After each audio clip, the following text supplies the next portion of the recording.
11 ஆண்டுகால ஆட்சியில் பிரதமர் மோடி தமிழ்நாட்டுக்கு 10 லட்சம் கோடி ரூபாய் நிதி வழங்கியிருப்பதாக தமிழக பாஜக தலைவர் நயினார் நாகேந்திரன் தெரிவித்துள்ளார். நெல்லையில் செய்தியாளர்களிடம் பேசிய அவர், இந்தியாவின் பெருமையை உலக அளவில் உயர்த்தி பாதுகாப்புத்துறைக்கு பிரதமர் மோடி முக்கியத்துவம் அளித்திருப்பதாக கூறினார். 10,000 கோடி ரூபாய்க்கு மேல் விவசாயத்திற்கு செலவிடப்பட்டுள்ளது என்று குறிப்பிட்ட நயினார் நாகேந்திரன், உலக அளவில் 4வது பெரிய பொருளாதாரம் கொண்ட நாடாக இந்தியாவை பிரதமர் மோடி மாற்றியிருப்பதாக குறிப்பிட்டார்.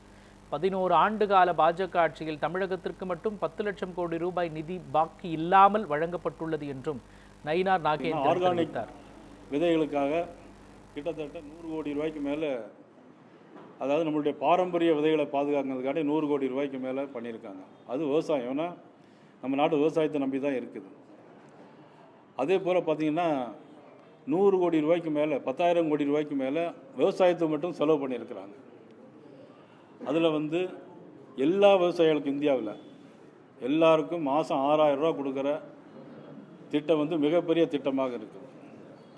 அது மாதிரி ரேஷன் கடையில் கரீப் கல்யாண் யோஜன் ஏழைகளுக்காக அந்த உணவு வழங்கலில் பார்த்திங்கன்னா 2028 வரைக்கும் அவங்க எல்லாருக்கும் இன்றைக்கி ரேஷன் கடையில் அரிசி கொடுத்துட்ருக்காங்க, உணவுப் பொருள் வழங்கிட்டு இருக்காங்க. ஆனால் திமுக அரசாங்கம் எல்லாம் நாங்கள் தான் கொடுக்கோம் அப்படின்னு அவங்க திமுகவில் சொல்லிகிட்டு இருக்காங்க.